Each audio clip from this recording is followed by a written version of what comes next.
Be here now. Just be here now.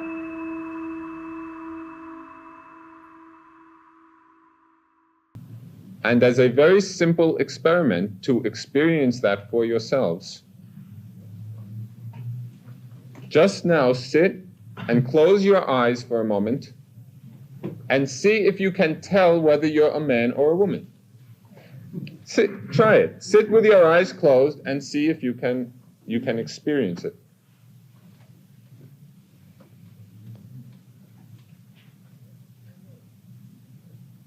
No way.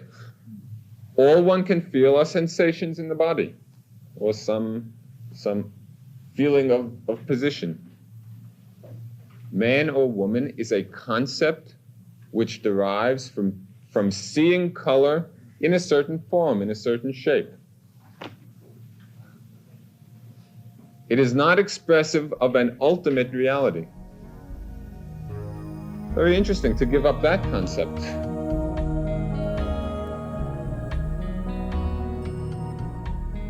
Welcome to the Joseph Goldstein Insight Hour. This podcast is an expression of our shared interest in self-discovery.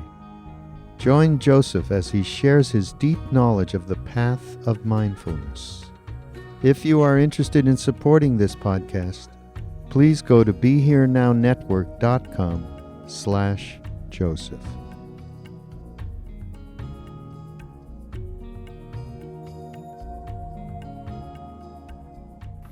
In the Republic of Plato, called the Parable of the Cave. And in this story, there's a line of people, a row of people, chained in the cave. And they are chained in such a way as they can only face the back wall of the cave. They cannot turn around. There's this row of people, and they're chained in the cave, and all they can see is the back wall of the cave. Behind this row of people is a fire, creating light in the cave. And between the fire and the row of people is a whole procession of figures walking by, engaged in all the activities of life. This procession of figures casts shadows on the back wall of the cave. And all the people who are chained, all that they can see are these shadows. They're unable to turn around to see the fire or that procession of figures. Their whole life is involved in the experience of the shadows, seeing the shadows on the wall. And they take the shadows to be the ultimate reality, because that's all that they can see, that's all they can perceive, the shadows on the wall.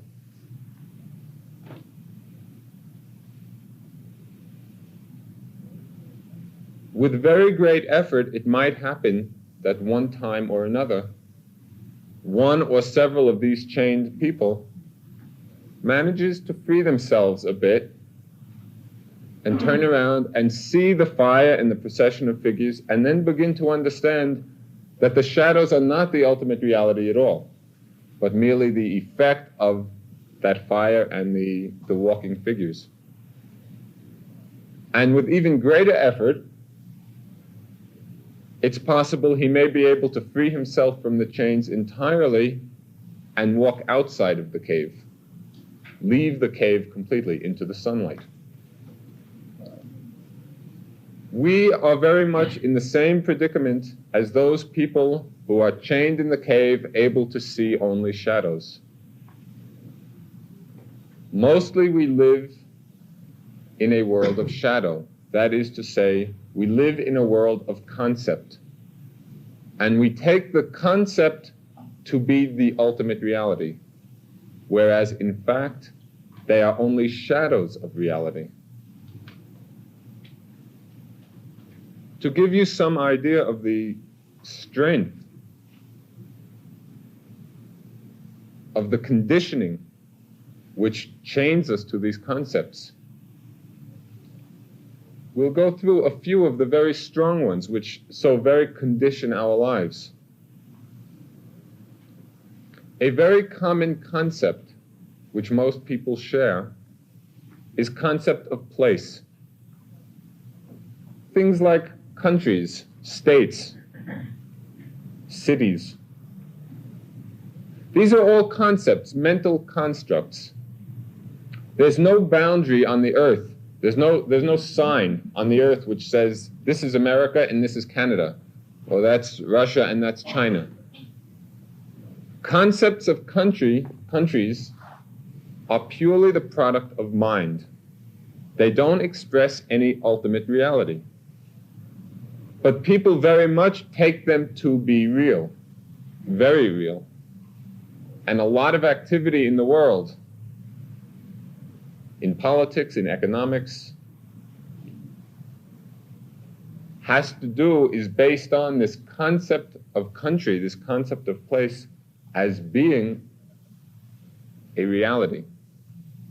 Not seeing it to be simply the product of a thought process. An illustration of this was very clearly presented by a friend of mine who was traveling overland from Greece to India. She went through Russia because Greeks are not allowed to travel through Turkey. Okay, so she went through Russia. She was crossing the border between Russia and Iran. She said that it was just in a completely desolate area, right? Some kind of desert area. And there was this dry riverbed, a riverbed with no water in it. And over the riverbed was this huge iron bridge. Nothing around on either side, but just at this one place, in the middle of this desert-like country, is an iron bridge over a dry riverbed. And there's a big iron gate in the middle, right in the middle of the bridge. And when she wanted to cross from Russia into Iran, so the guards on one side had to call to the guards on the other side, and just at the same time they come to the middle, and they put their keys into the gate at the same time, and they open it up at the same time. The gate opens, she crosses from Russia into Iran, right? They close the gates, they go back. It's like a Fellini movie. But those guards and very many other people take that to be a very real state, right? Expressive of a very deep reality. The fact that on one side was one country, and on the other side another country, right? With all this apparatus. Concepts only. The product of a thought construct. Very many people are attached to concepts of place. A lot of the inequities in the world very much have to do with this kind of nationalism, right? Attachment to a nation, which is only a concept in the first place. Okay, another kind of concept that is very deeply ingrained in our being is the concept of time, concepts of past and future. The past and future exist as certain kinds of thoughts in the present moment. We have certain thoughts or memories or reflections. We are having those mental ideas right now, but we take this whole class of thoughts, label it past, and sort of throw it out back there, as if it has a separate existence. Past is back there, future is out in front someplace. Whereas, in fact, they are merely certain kinds of thoughts or memories or imaginings or plannings, certain kinds of mental processes which are happening right now. The past is in the present. The future is in the present. The present is the only place that we can experience things. But because of a certain kind of conditioning, we separate certain aspects of the present experience and create this concept of past and future. And for very many people, it is a very great burden.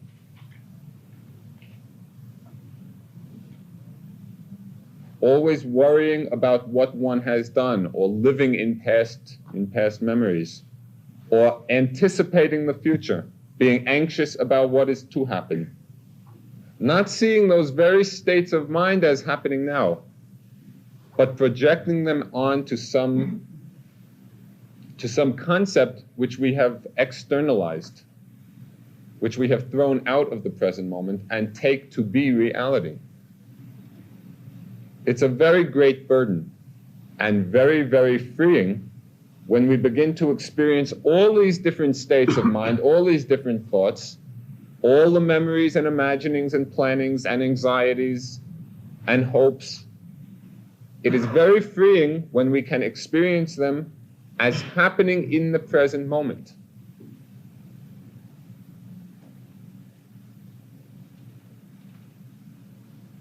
Concept of time.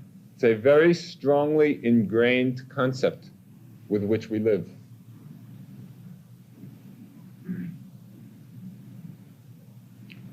Another concept which very much affects many of our lives is the concept of ownership.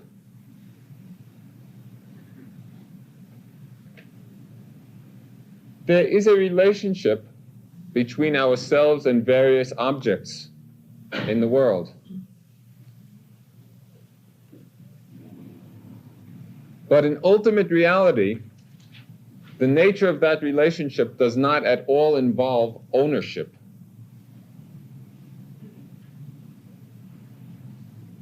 Owning something is an agreed convention deriving from a certain concept about things. Whereas the relationship is much more involved in proximity, right, to an object. The true relationship between myself and a chair cannot be one of ownership. It can be in the fact that I can sit on it. Ownership is completely extraneous. It's a completely extraneous concept which does not reflect any true state, right? Does not reflect an experience, but only a thought about things. We are very much involved in this concept of ownership about many, many things. About external possessions, about people, parents with the idea of owning their children, all attached relationships, possessive type relationships, and in fact, very much the concept of ownership of ourselves, as if we own our mind and body.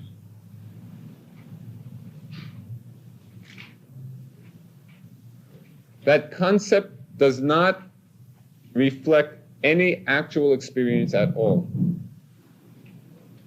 It is merely a thought construct which keeps us very bound to a certain way of behavior. It's a very great chain, right, which keeps us in the cave.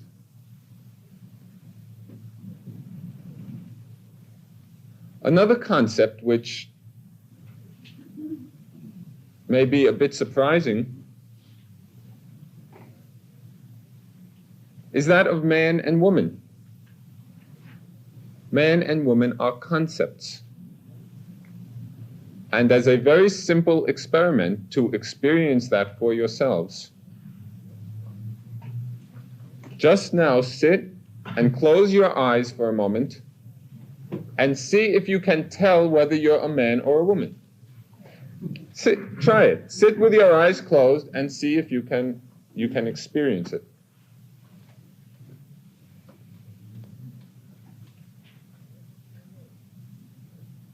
No way.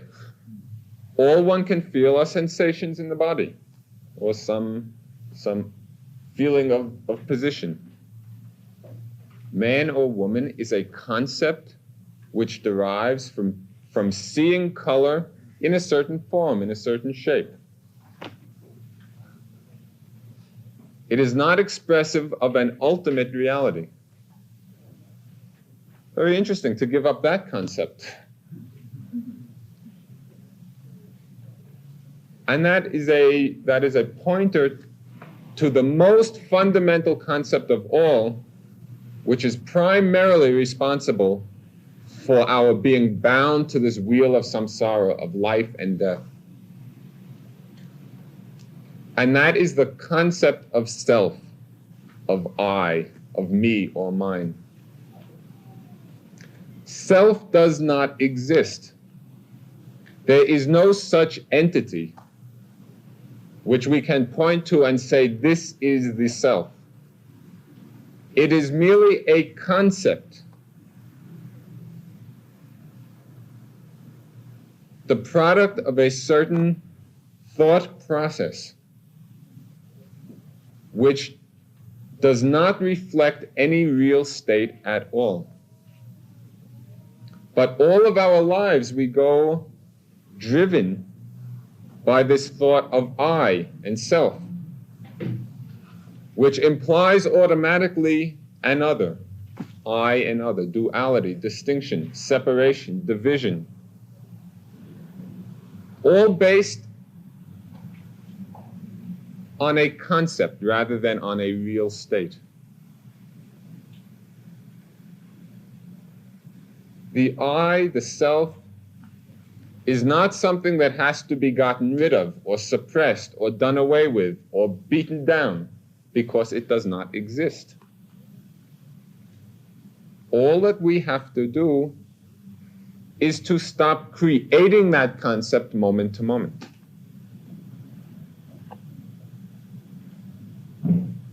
And it's in that sense that a lot of the Zen teachings say that we are already enlightened, right? The level at which that should be understood is that in the first place there is no self. It is just Dharma's unfolding, the elements of mind and body unfolding. But that experience, that freedom from concept of self, has to be integrated over a period of time, so that we can live our lives more and more free of that concept of self arising. All of these concepts of place, of time, of ownership, of being man or woman, of having a self, an I, an ego, and many, many other concepts, these are the shadows on the wall. These are the shadows on the cave, which we take to be reality. And our attachment to these concepts are the chains. They're the chains which keep us bound so that we can only see them, so that we can only perceive the shadows.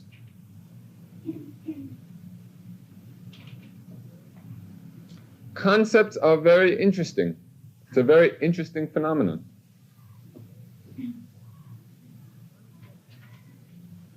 Concepts are permanent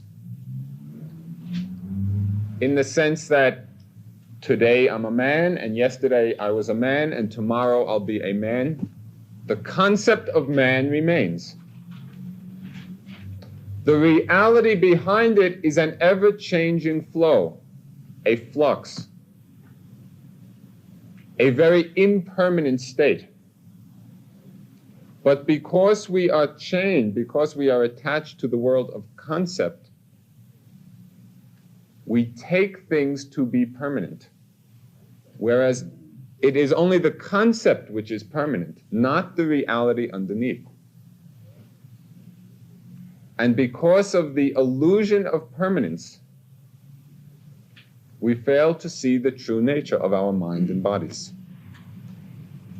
Attachment to the concept. As soon as we free ourselves from that attachment to concept and begin to experience the underlying realities, then the whole Dharma unfolds. It is revealed.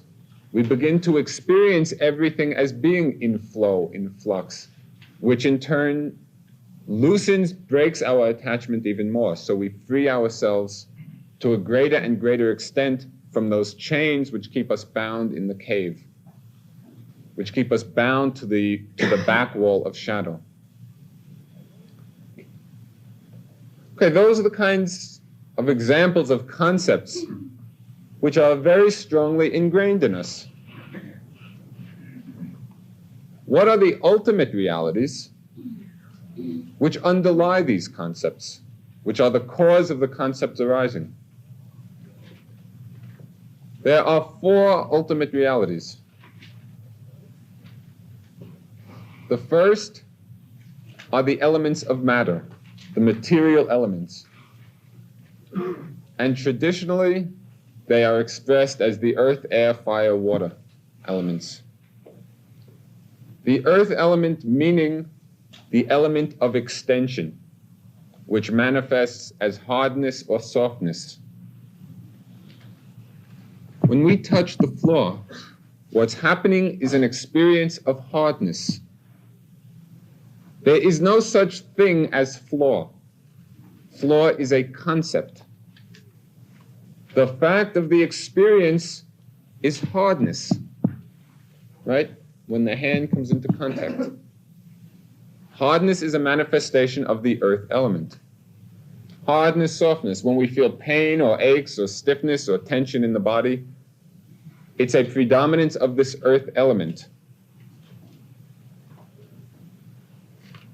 The fire element is the element of radiation, heat or cold.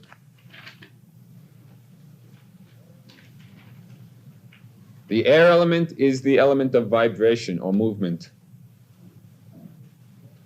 When there's movement in the body or externally, there is no arm which is moving. It's the air element which is moving. It's just an manifestation of the different elements working in process. Any kind of vibration or movement or jerkiness or swaying, all of that is the air element. The water element is the element of cohesion, that which keeps everything together. And that can be understood through a very simple example. If you're going to be making bread and you take some flour, when you just have the flour, they're all fine little particles which don't hold together. They all fall apart. You add water to make it a dough, and they all cohere, right? It becomes cohesive. It stays together. The function of the water element in the material universe is to bind the other elements together, so there is cohesiveness. Okay, extension, radiation, vibration, cohesion. These four elements are a unit. And when they are together, there are four secondary qualities which manifest. And that is color and taste and odor and nutrition. These elements are the content of our experience in the material world. When you see something, you are not seeing man or woman or tree or sky or house. What is being seen is color. Everything else is a concept which results from a certain mental process, thought process. The fact of the experience is the seeing of color. The feeling of hardness or softness, the experience of heat or cold. This is the content of our experience with the material world, as opposed to our thoughts about it. When we begin to train the mind to be on this experiential level, rather than the thought conceptual level, we begin to experience all these material elements as a process, as arising and passing away. Everything is impermanent, is in flow. Nothing is substantial, nothing remains. Okay, the material elements are the first of the ultimate realities in the sense that they can be experienced rather than just thought about. The second of the realities is consciousness. And consciousness means the knowing faculty. That which knows the object. Consciousness, too, is a process. There is not one mind residing someplace within this being which knows everything. Rather, at every moment, consciousness is arising and passing away. Arising and passing away. Being born and dying at every instant.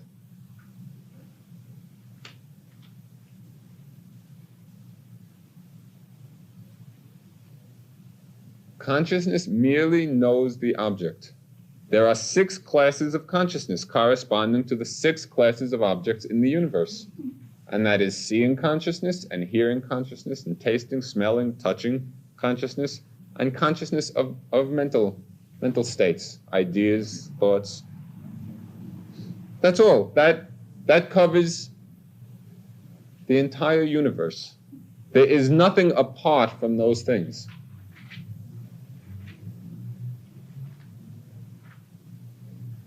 Consciousness has the function to know the object.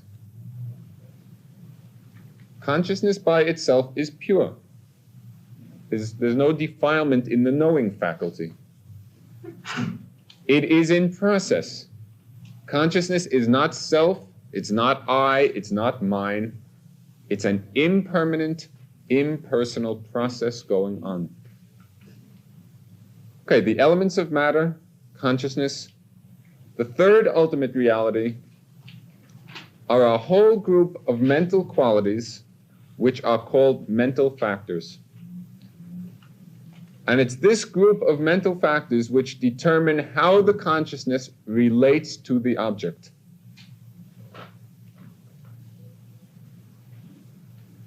For example, such things as greed, hatred, delusion, love, devotion, confidence, energy, wisdom, mindfulness, concentration, and many more, 52 of them altogether, are called mental factors. Some arising at every moment, some sometimes arising and sometimes not, in different combinations. Consciousness, the object, and mental factors arise together and pass away together. Nothing permanent in any one of these states. Nothing that can be taken as self, or I, or mine. Of these mental factors, there are 3 which are the roots of all unwholesome activity. So it is good to understand how it is that we are creating karma, both good and bad. The 3 unwholesome roots are greed, hatred, and delusion. Greed is a mental factor which has the function to stick to the object, to cling. When greed arises in a moment, it causes the mind to stick to the object, to hold on, to grasp. Greed is not self, and it's not I. It is merely a mental factor which functions in a certain way, namely to cling.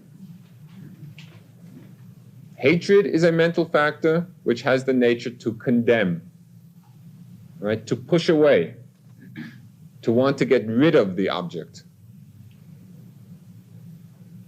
Hatred, aversion, anger, irritation, annoyance, impatience, are all aspects of this mental factor of hatred, meaning condemning the object, striking against the object. There is no one who is angry, no one who is filled with hate. It is merely a mental factor which may or may not arise, which functions in its own way.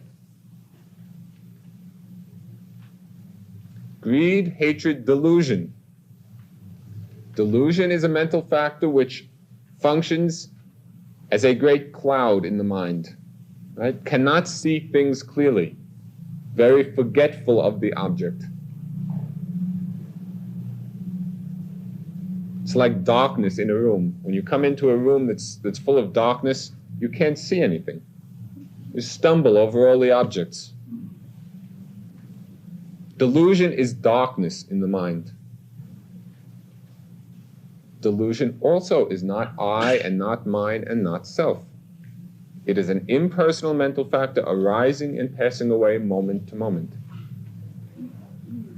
These are the three roots of all unwholesome action, which means that whenever we act motivated by either greed or hatred or delusion, the karmic result is pain and suffering. Right? Those are the causes, those are the root causes of pain and suffering coming back to us. The law of karmic cause and effect. There is no one up in the sky meting out judgment or justice. It's all the workings of the Dharma, of psychological law.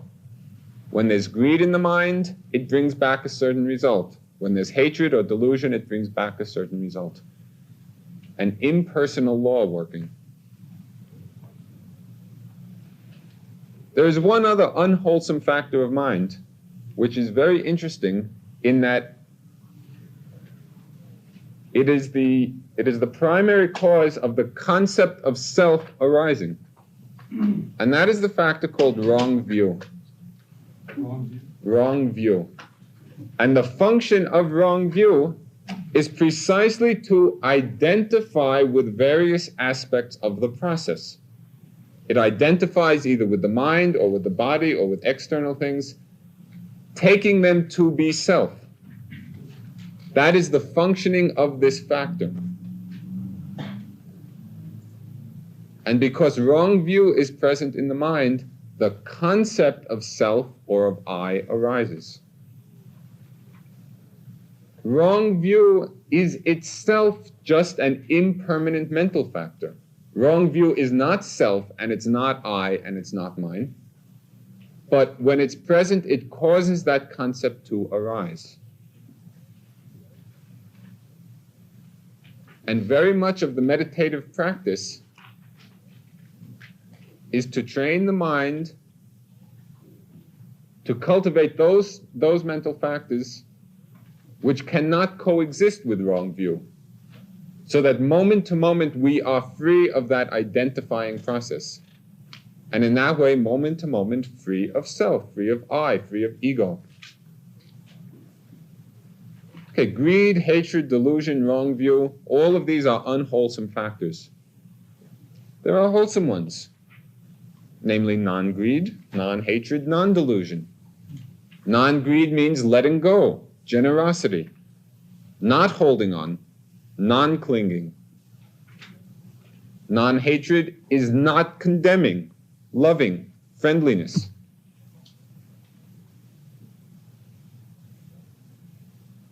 Not clinging, not condemning. Non-delusion, which is the wisdom factor of mind, seeing things clearly. Wisdom is like a light in the mind, just as delusion is darkness. If you come into a dark room and you light a candle or a light, then everything is revealed. All the objects are clearly seen. How everything is working is understood. Wisdom factor of mind, non-delusion, serves that function of illumination. When there is wisdom in the mind, everything is revealed. The nature of things can be penetrated. non-greed, non-hatred, non-delusion are also mental factors. They are not self and not mine and not me and not self, ego. There is no one who is wise. There is no one who is loving. There is no one who is generous. It is merely these factors arising in the mind, expressing their nature, functioning in their own way.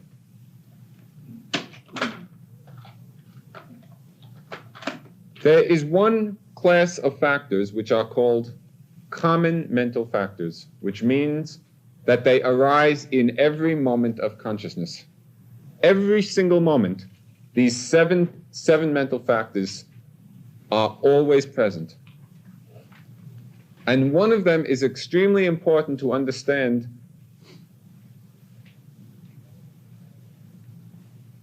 in the development of our meditation practice. And that is the factor of feeling. Feeling means the quality of pleasantness or unpleasantness or neutrality in every object. Right? It's a mental factor. The quality of pleasantness or unpleasantness or neutrality.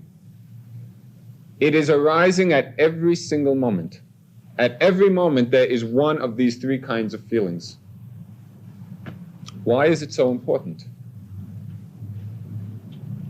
When we are not mindful, feeling, the mental factor of feeling very much conditions our reactions to things.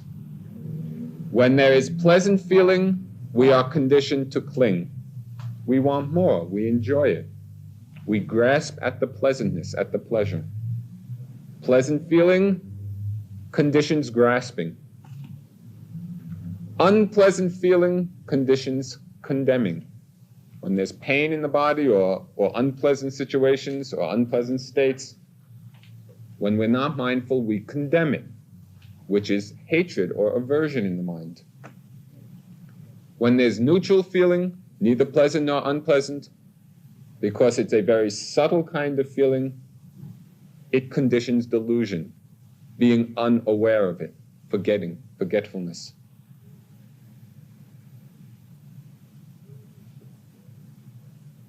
These feelings are always arising at every single moment.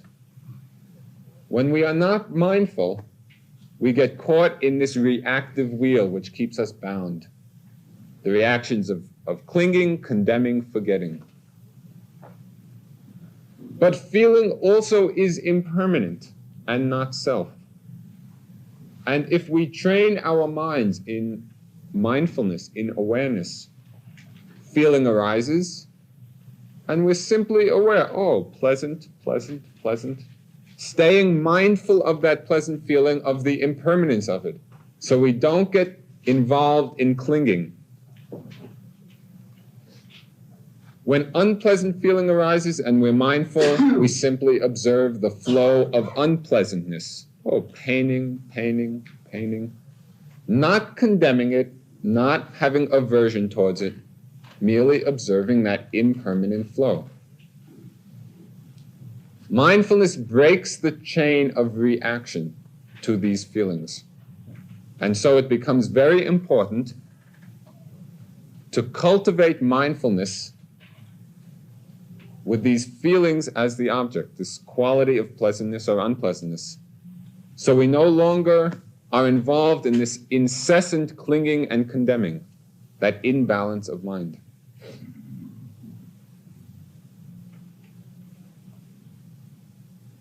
Two mental factors which are at the heart of the whole meditation development are concentration and mindfulness. Concentration means one-pointedness of mind, the ability of the mind to stay on an object without wavering. Very much as the flame of a candle in a windless place. The flame does not waver, it does not flicker, because there's no wind. The concentrated mind has that same nature of steadfastness, steady on the object, one-pointed. Without some degree of concentration, it is impossible to develop penetrating insight. The mind will not have any strength at all to penetrate into deeper and deeper levels of our mind-body flow. A certain amount of concentration is indispensable. A scattered mind has no power. Concentration or samadhi is a mental factor. It's not I, and it's not self, and it's not mine, and it's nothing to get attached to. It is merely a quality of mind which has to be cultivated so that it can function in its own way. Mindfulness is the other mental factor. And the function of mindfulness is to notice the object, not to forget what the present object is, to stay aware, to stay awake. When there is mindfulness present, there is no clinging, there is no condemning, there is no identifying with the object, so that at that moment there is no wrong view. Mindfulness as a mental factor has some very interesting properties. First of all, it can only exist with other wholesome factors. It cannot coexist with unwholesome factors. So that at every moment of mindfulness, the mind with all its factors are wholesome, are pure. Mindfulness also has the power to bring or attract all the other factors of enlightenment. It's like a magnet. If you're mindful, there are 7 factors of enlightenment which have to be cultivated. Mindfulness brings them all. If we're mindful, all those other factors will be drawn in and developed. A third power of mindfulness is that it creates a balance in the mind. It is the great balancing factor.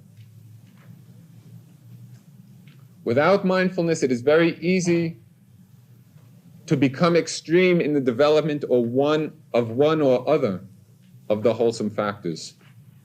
Can develop too much devotion, or too much wisdom, or too much energy, or too much samadhi out of balance with the others, and then it becomes a hindrance. Enlightenment happens out of a balanced mind. The purpose of meditation is to achieve that perfect equilibrium of mind, perfect poise, perfect undisturbed balance. And it's precisely the factor of mindfulness which brings this balance, which brings this poise of mind. Mindfulness also is not I, and it's not self, and it's not mine. It is a mental factor which functions in a certain way. Our task is to develop these wholesome factors, not to cling to them, not to identify with them, not to become attached to them. Merely to cultivate them so that they can work in their own way, following their own laws. Okay, there's the elements of matter. There's consciousness. There's mental factors. These are 3 of the 4 ultimate realities. The 4th ultimate reality is nirvana. That state beyond the mind-body process. And it can be compared to somebody who's sitting in that cave and who manages to free himself in such a way so that not only can he see the fire behind him and the procession of figures which correspond to the material elements, to consciousness, and to mental factors, those elements which are causing the shadows, but to free himself to such a degree that he is able to walk out of the cave completely. Nirvana is outside of the cave of mind and body. It's peace, illumination, enlightenment, freedom, the end of the burden, the putting down of this burden. Of the ultimate realities is that they can be experienced. And the whole course of the meditation is precisely to experience these realities, to see how they are working, and to free ourselves from any attachment whatsoever. Attachment is the chain which keeps us in the cave. As our mind becomes silent, as we begin to be on the experiential level rather than on the thought conceptual one, we see that all of these realities, the first three, are all impermanent, all in flux, all not self, all unsatisfactory because of their impermanence. We experience that, we integrate that into our lives. And so we begin to let go. Not to be attached, not to be holding on, not to be chained into that cave. And as the chains become weaker and weaker and weaker, we get to a point where we are able to emerge from the cave entirely.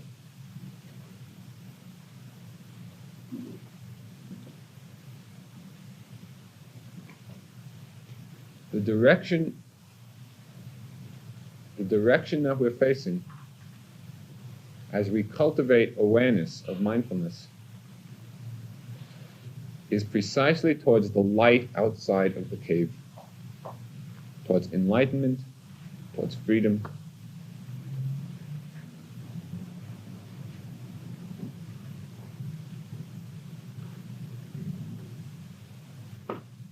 Any questions? You said that when our task was to develop wholesome qualities. Wholesome and unwholesome seem to be just concepts too. Okay. They're unwholesome or wholesome only in the sense of understanding their place in this law of cause and effect. Unwholesome in the sense that if there's an act motivated by greed, it's to cause pain. Another word that you can use for that is unskillful instead of unwholesome. Yeah, but then you say that in a way that pain is something to be hated and to be pushed away. No, it's something to be free of. Right? Unless one... Equally free of pleasure too. Right, exactly. Well, then it wouldn't seem like it would matter if it brought No, because skillful states of mind, the result of wholesome states bring happiness, but there are happiness of different kinds, and we're going to get into, in another talk, different kinds of happiness. The highest happiness being enlightenment, which is free of all states, wholesome and unwholesome. For example, the parable was given by the Buddha of if you're crossing a stream, right? You come to a river and you want to cross it. You don't have any way to get across. So you build yourself a raft, right? And on the raft you go across. This raft are the skillful states of mind, in the sense that they lead to freedom. They lead to enlightenment. When you cross the river, you do not carry this raft on your head with you. The raft has served its purpose and you let it go. In the same way, all the wholesome mental factors as well are something to be given up. You don't want to give up the raft in the middle of the river. Right? You want to get to the other side first. All the wholesome states of mind lead to freedom. They're to be used. They are not to be clung to. They are to be gotten beyond also. Is the river life then? Because, I mean, these you use the concepts to get through life, and then you, or is it just a stage of life? I mean, in that metaphor, in that analogy. The river is flow of process. Which is life. I mean, right? Right. So what's the other side? The other side is a state of cessation of suffering. Right? We do not see this process very clearly in the beginning as being unsatisfactory. We are very attached because we are not experiencing very deeply this flow of impermanence. moment to moment to moment. There is nothing to hold on to. There is no possibility of any aspect of the process whatsoever giving lasting satisfaction. It is impossible because everything is momentarily vanishing. So if we are attached to any part of the process as being the cause of our lasting happiness, it's going to result in great pain because it's vanishing. This flow, this incessant mind-body flow, is a very great burden compared to the experience of the peace beyond this flow. People sometimes get involved in the misconception that enlightenment is annihilation, right? Enlightenment is the end. I no longer exist, right? There is nothing in the first place to be annihilated. There is no self which is going to be destroyed. That is the big illusion, right? And the whole process of meditation is to see that there is no one here. It's just empty phenomena rolling on. And the very rolling on of this endless flow of phenomena is very, very burdensome. Enlightenment is freedom from that state of continual flux. It's a state of peace. There is no one here now and no one who gets enlightened. There is suffering and the end of suffering. But as long as the process goes on, there is suffering. Is this what you're saying? But if there is no process, there is no life.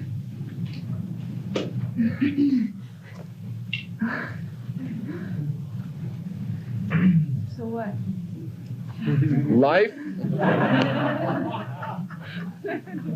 Right.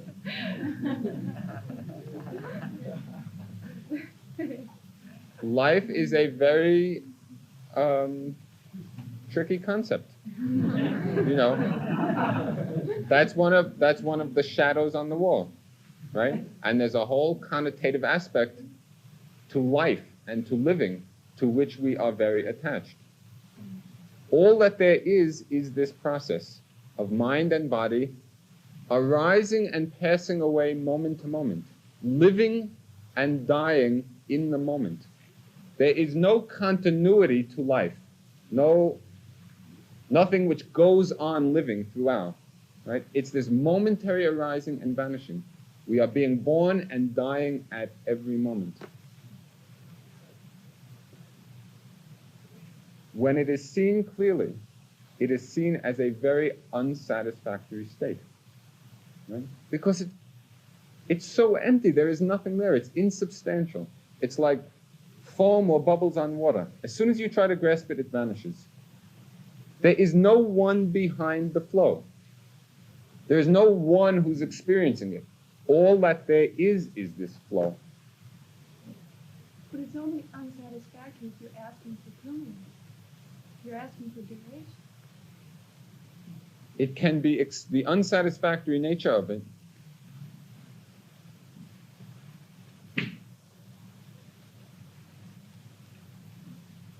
Okay.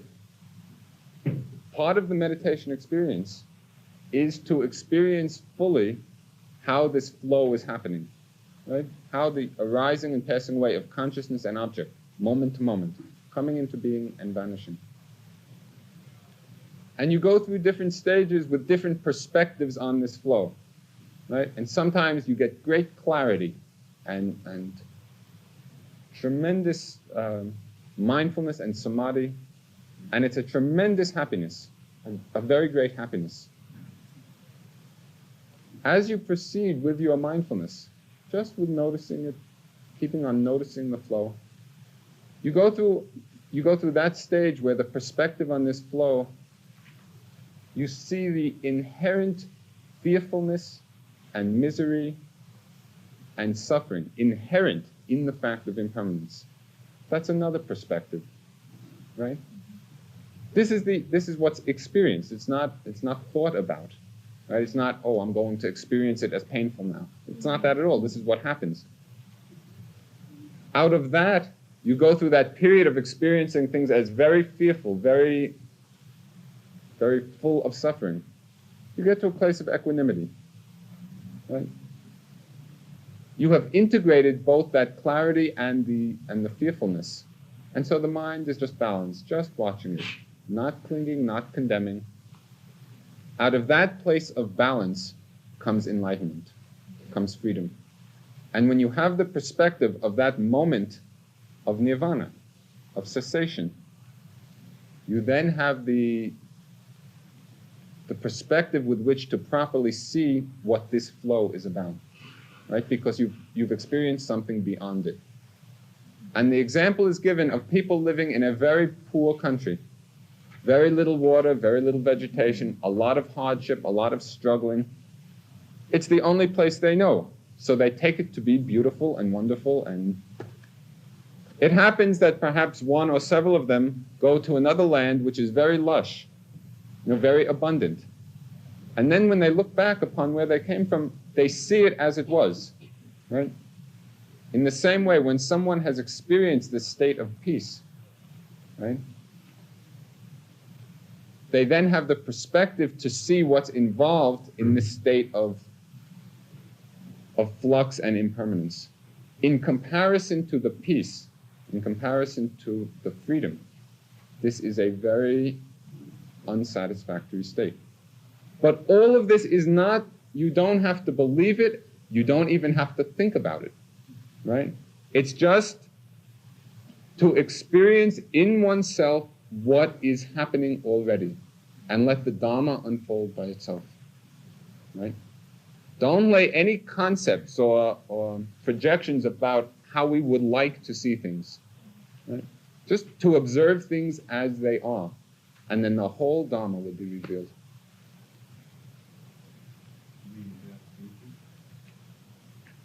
A teacher is helpful, right? Merely to point out the way. Everybody has to walk for themselves. No one can enlighten another being. Enlightenment comes when all the factors of mind are matured. And that comes through our own efforts. All a teacher does is to point out the path. Right? What is the thing that makes the transposition between the state of peace and mindfulness and a state where you're existing in a daily life full of mental factors? And these mental Right, I didn't understand that. You were describing a state of peace where you're non-attached. Well, I don't know exactly what it is because I don't think I've ever experienced it. But you're kind of free of all these mental factors, and you're in a position to be able to experience like neutrally or... Okay, there are two, you're confusing two different things. One is the state of nirvana, which is the cessation of this mind-body process. That state that exists when this process ceases. Okay? Nirvana is permanent in the sense that it's uncreated. It's right here now. Okay? People have differing abilities to experience it. In the state of nirvana, you're not walking around doing things, right? In whatever position you happen to be when going into that state, that's where you remain as long as you're in it. There's no movement, there's no knowing. It is beyond the knowing. Knowing is part of the process. Knowing is unsatisfactory too.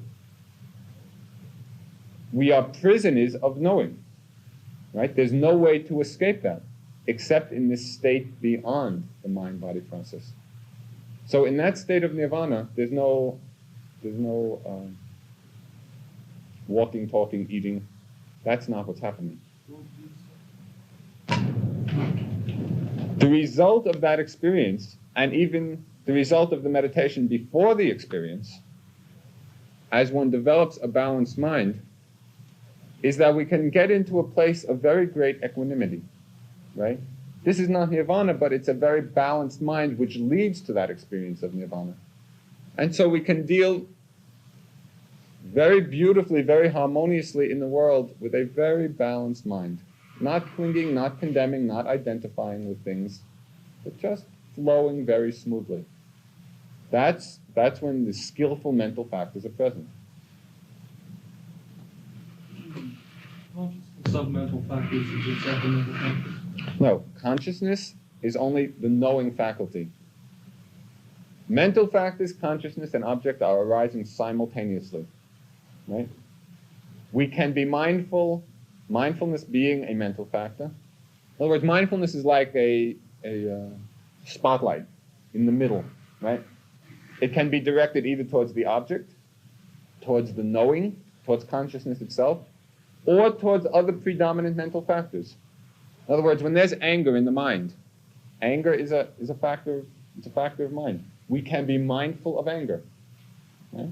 And we're going to be getting into making all those three ultimate realities, the material elements, mental factors, and consciousness itself, as objects of meditation, so that we experience the totality of who we are.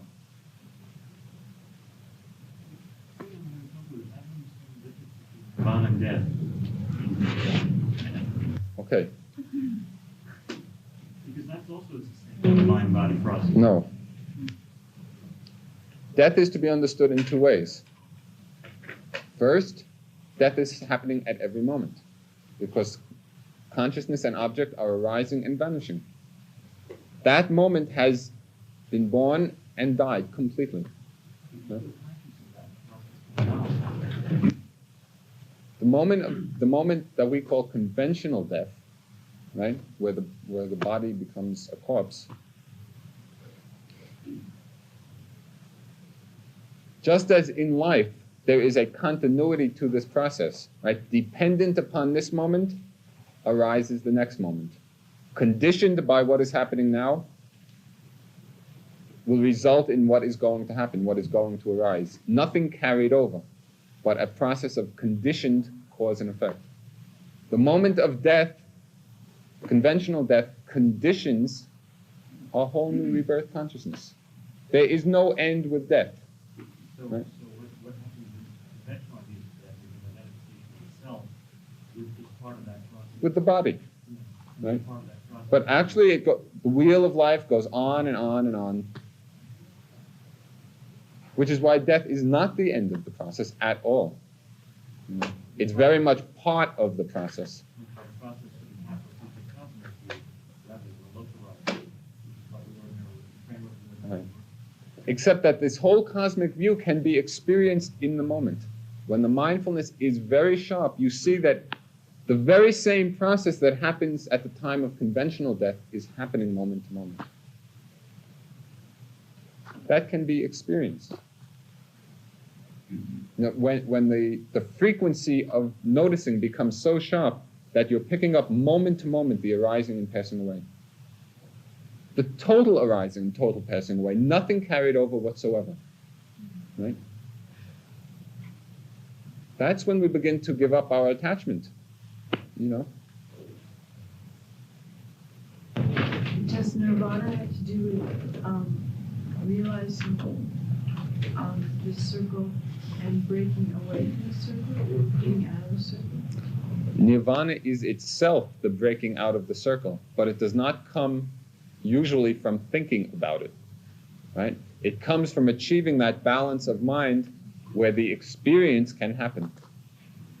And the process of meditation, of mindfulness, of developing insight, is precisely to develop that balance of mind, which is not clinging and not condemning and not identifying with what's happening. So it's perfectly equanimous. And then out of that balance, the experience of nirvana can happen. And then you're out of the process of you realize that No, that nirvana is very much out of this circle of birth and death, because it's not conditioned. It's not a state which arises from certain causes. And the whole traditional list of adjectives is uncreated, unborn, uncaused, this, that, right? It's unborn, so it's undying, right? Once one enters nirvana, how does one re-enter the regular world? Okay. we're really getting into the stratosphere here.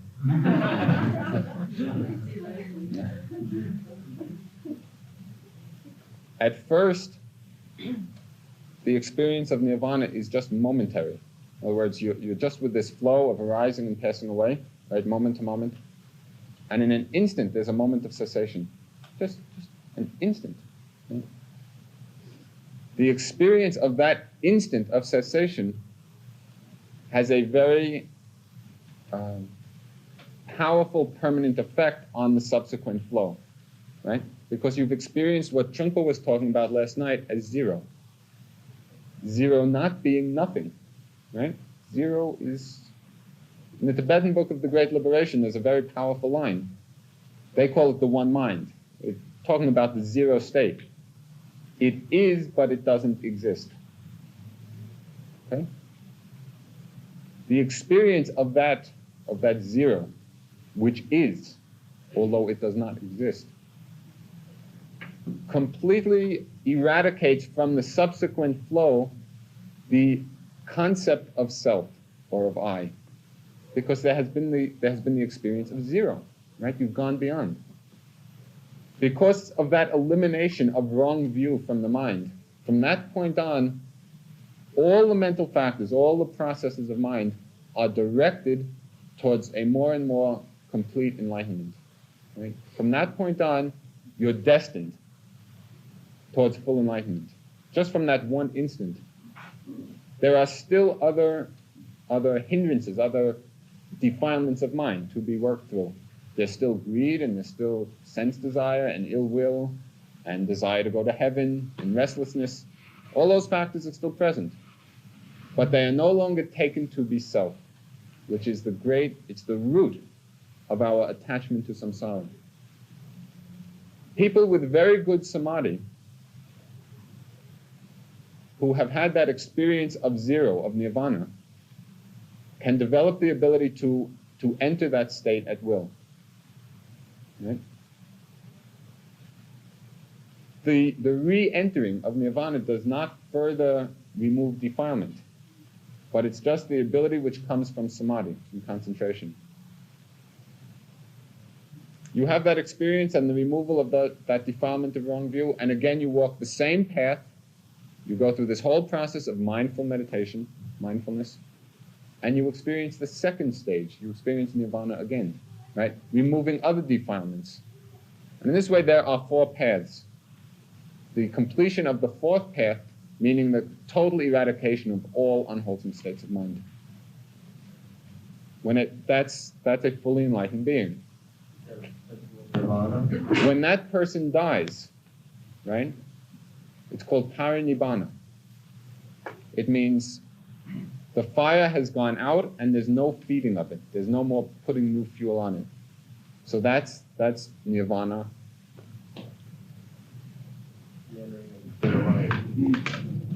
Whatever. But if you have cognizance, a memory of the nirvana state, once you're out of nirvana, doesn't that preclude that there's some sort of consciousness going to nirvana in order to have memory of it? For example, if you wake up from a very deep sleep, right, a dreamless sleep, at the time of sleeping, you're not aware that you're sleeping, right? When you wake up, you are aware that you have slept deeply, right?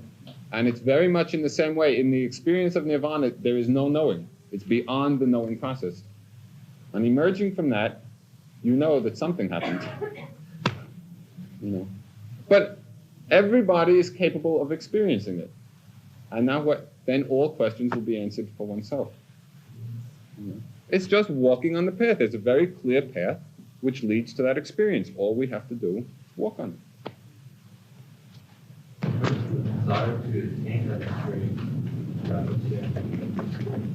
Okay. There's a semantic difficulty in English because we use the English word desire to represent two different mental factors. Okay? One of them has to do with desire for an object, clinging to an object, right? That's one kind of desire.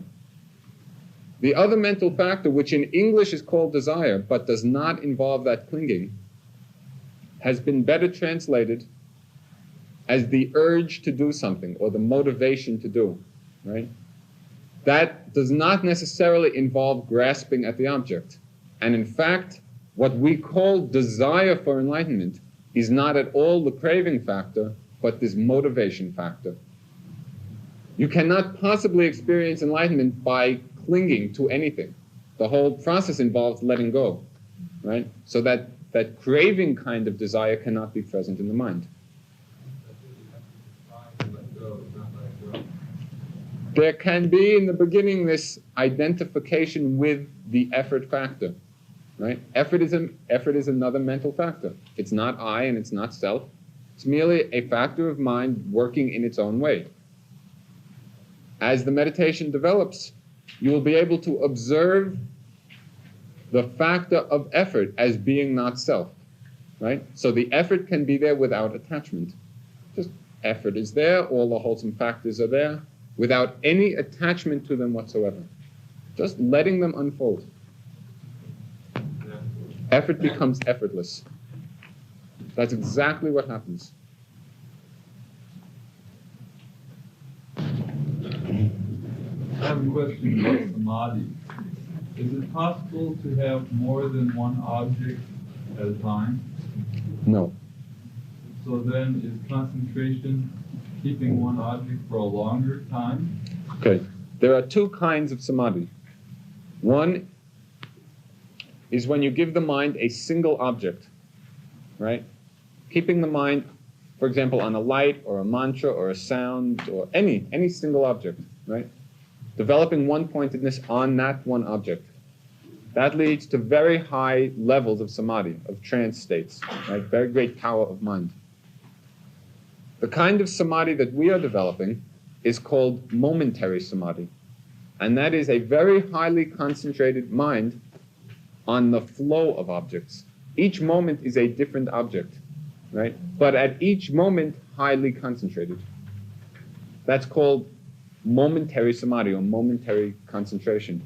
And that's the kind of samadhi which leads us to enlightenment. Right? This moment-to-moment concentration. These are just awareness. They're two different factors. Concentration keeps the mind one-pointed. Mindfulness keeps the mind remembering of what the object is, not allowing the mind to forget. So they have two different functions, but they're happening simultaneously. The other factors which are permanent in our consciousness, and in this same patriarch booklet is a line which says there is no self and no other than self. Comment on the last three words. The last three words come directly from the first. If there is no self, there is no other than self. Still a central point of awareness. When you experience, it's interesting, Rinpoche's lecture last night very much revolved about this whole question of what unity means, right? There is a unity which comes from the experience of zero, which is just that experience of not self, right? When there is no self, then everything is equally part of the process. This is no more self than this, right? Or this or that. It's all processes arising and passing away. So there's no self and no other than self, no distinction, no discrimination. It's all a process happening.